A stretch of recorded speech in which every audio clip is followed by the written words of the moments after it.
মিষ্টি কুমড়া দিয়ে মুরগির মাংস রান্নার এই রেসিপিটা এত সহজ, তবে খেতে কিন্তু অনেক বেশি মজা লাগে।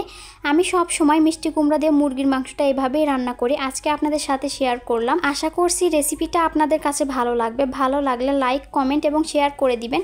চলুন তাহলে কথা না বাড়িয়ে রেসিপিটা দেখে নেই।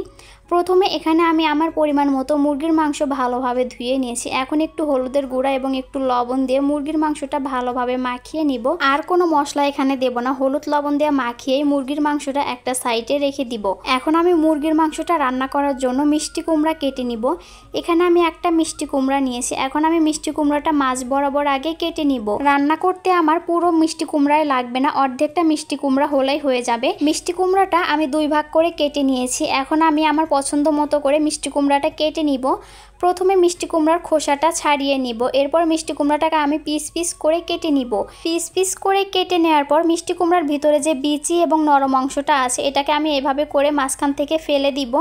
এরপর মিষ্টি কুমড়াটাকে আমি আবারও টুকরা টুকরা করে কেটে নিব। আপনারা আপনাদের পছন্দ মতো করে কেটে নেবেন। এভাবে করে এখন আমি পুরো মিষ্টি কুমড়াটা কেটে নিব। আমার মিষ্টি কুমড়াটা কেটে নেওয়া হয়ে গেছে। এখন কেটে নেওয়া মিষ্টি কুমড়া একটা বাটিতে তুলে নিব। এখন এই মিষ্টি কুমড়াটা আমি পানি দিয়ে ভালোভাবে ধুয়ে নিব। 2 থেকে 3 বার পানি দিয়ে মিষ্টি কুমড়াটাকে ভালোভাবে ধুয়ে সাইডে রেখে দিব। এখন চলে যাব রান্না করতে। চুলায় একটা কড়াই বসিয়ে দিয়েছি। এরপর কড়াইয়ে পরিমাণ মতো সয়াবিন তেল দিয়েছি। তেলটা গরম হয়ে গেছে। এখন আগে থেকে হলুদ লবণ মাখিয়ে রাখা মুরগির মাংসটা দিয়ে দিব। এরপর 2 থেকে 3 মিনিটের মতো মুরগির মাংসটা আমি নেড়ে চেড়ে ভালোভাবে ভেজে নিব। চুলার আঁচ বাড়িয়ে দিয়ে মুরগির মাংসটা 2 থেকে 3 মিনিট ভেজে নিব, তা না হলে কিন্তু মুরগির মাংস থেকে পানি ছেড়ে দিবে।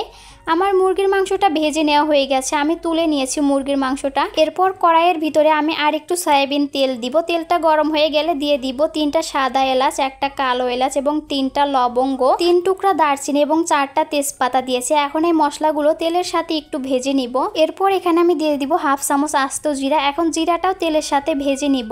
এরপর এখানে আমি দিয়ে দিব 2টা পেঁয়াজ কুচি। পেঁয়াজটা আমি গোল করে কেটে নিয়েছি। এরপর 5 থেকে 6টা কাঁচামরিচ ফালি দিয়ে দিব।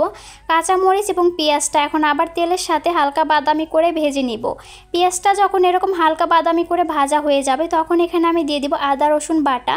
এখানে আমি 1.5 চা চামচ আদা রসুন বাটা দিয়েছি। এখন পেঁয়াজ মরিচের সাথে আদা রসুনটা ভেজে নিব। এতে করে আদা রসুনের কাঁচা গন্ধটা চলে যাবে। ভেজে নেওয়ার পর এখানে আমি একটু পানি দিয়েছি। এখন দিয়ে দিব গুঁড়ো মশলা।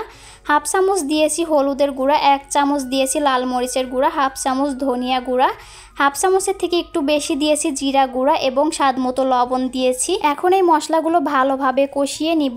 মশলাটা ভালোভাবে কষিয়ে নেওয়া হয়ে গেছে। মশলা থেকে তেল উপরে উঠে এসেছে। এই পর্যায়ে আমি ভেজে রাখা মুরগির মাংসগুলো দিয়ে মশলার সাথে নেড়ে চেড়ে ভালোভাবে মিশিয়ে নিব। ভালোভাবে মিশিয়ে নিয়ে ঢাকনা দিয়ে ঢেকে মুরগির মাংসটা আমি 4-5 মিনিটের মতো কষিয়ে নিব। 5 মিনিট মুরগির মাংসটা কষিয়ে নিয়েছি। এরপর এখানে আমি কেটে রাখা মিষ্টি কুমড়াগুলো দিয়ে দিব। এখন আবারও সব কিছু নেড়ে চেড়ে ভালোভাবে মিশিয়ে নিব। এরপর আবারও ঢাকনা দিয়ে ঢেকে 4 থেকে 5 মিনিটের মতো কষিয়ে নিব। 4 থেকে 5 মিনিট কষিয়ে নিলেই হয়ে যাবে। দেখতেই পাচ্ছেন কষিয়ে নেওয়ার পর মিষ্টি কুমড়াটা কিন্তু অনেকটাই সিদ্ধ হয়ে গেছে। এখন এখানে আমি পরিমাণ মতো পানি দিয়ে দিব। এখানে আমি 2 কাপের মতো পানি দিয়ে দিব। 2 কাপ পানি দিয়ে আমি রান্নাটা পুরোপুরি কমপ্লিট করে নিব। এখন আবারও একটু নেড়ে চেড়ে মিশিয়ে নিব। এরপর ঢাকনা দিয়ে ঢেকে আমি রান্না করে নিব। এখন আর কিছু করতে হবে না, শুধু মাঝে মাঝে একটু ঢাকনাটা তুলে নেড়ে চেড়ে দিলেই হয়ে যাবে। এভাবে করেই এখন আমি পুরো রান্নাটা কমপ্লিট করে নিব। আপনারা যেরকম ঝোল খেতে পছন্দ করেন ওইরকম হলেই নামিয়ে নেবেন। আমার রান্নাটা কিন্তু পুরোপুরি কমপ্লিট হয়ে গেছে। দেখতে কিন্তু অনেক বেশি লোভনীয় লাগছে। আমি একটু ঝোলঝোলই রেখেছি, আমার কাছে এরকম খেতেই ভালো লাগে। এখন এই মুরগির মাংসটা আমি একটা বাটিতে তুলে নিব। আমার আজকের এই মুরগির মাংস দিয়ে মিষ্টি কুমড়ার রেসিপিটা আপনাদের কাছে কেমন লেগেছে অবশ্যই কমেন্ট করে জানাবেন। রেসিপি ভালো লাগলে শেয়ার করে দিবেন। আমার চ্যানেলে আরও অনেক সহজ এবং মজার মজার রেসিপি আছে, আপনারা চাইলে সেগুলোও দেখে নিতে পারেন। আশা করছি আপনাদের কাছে ওই রেসিপিগুলোও ভালো লাগবে। আমার রেসিপিটি আপনি ইউটিউব থেকে দেখে থাকলে চ্যানেলটি সাবস্ক্রাইব করে দিবেন এবং ফেসবুক থেকে দেখলে ফলো দিয়ে পাশেই থাকবেন। আজকের মতো এখানেই বিদায় নিচ্ছি। ভালো থাকবেন সবাই। আল্লাহ হাফেজ।